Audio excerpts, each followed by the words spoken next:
Сәлеметсіздер ме, құрметті салымшылар. Сіздермен бүгін тағы да мен Айна және менің әріптесім Олжас. Бүгін сіздермен зейнетақы аннуитеті туралы сөйлесетін боламыз. Қайырлы күн, достар.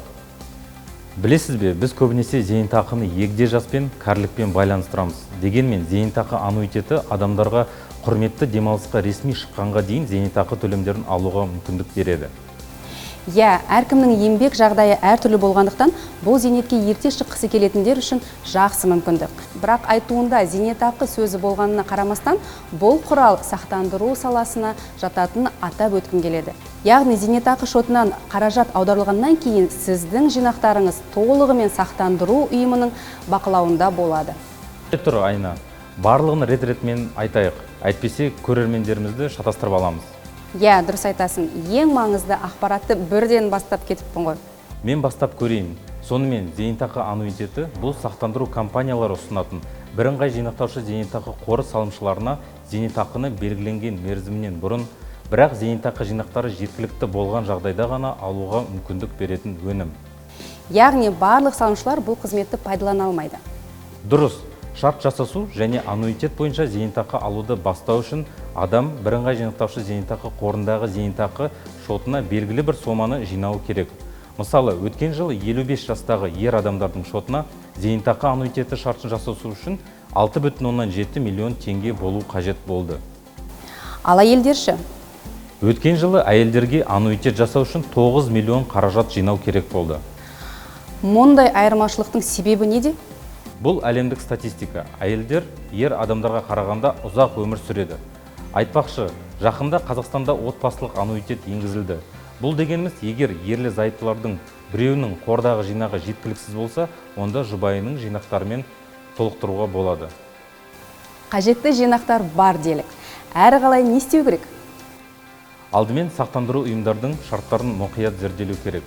Олардың бірнеше түрі бар. Әр қайсының өз шарттары, талаптары, шектеулері мен артықшылықтары болуы мүмкін.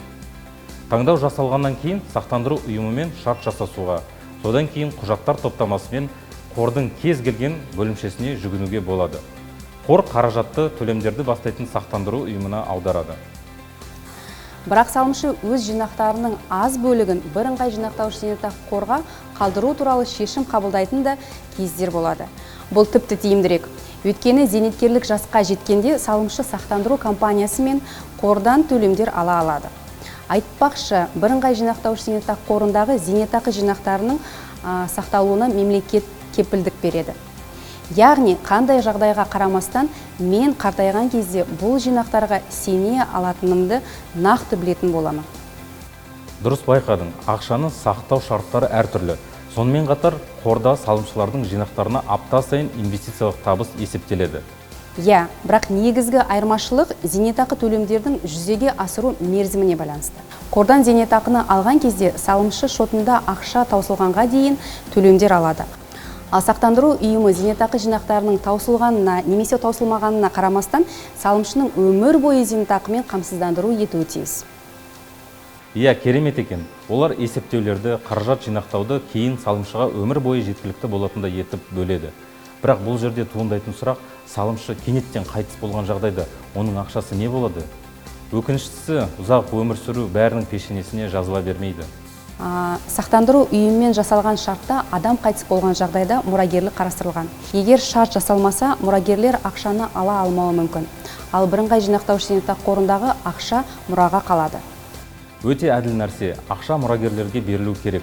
Біз сақтандыру мен қор арасындағы барлық негізгі айырмашылықтарды қарастырған сияқтымыз.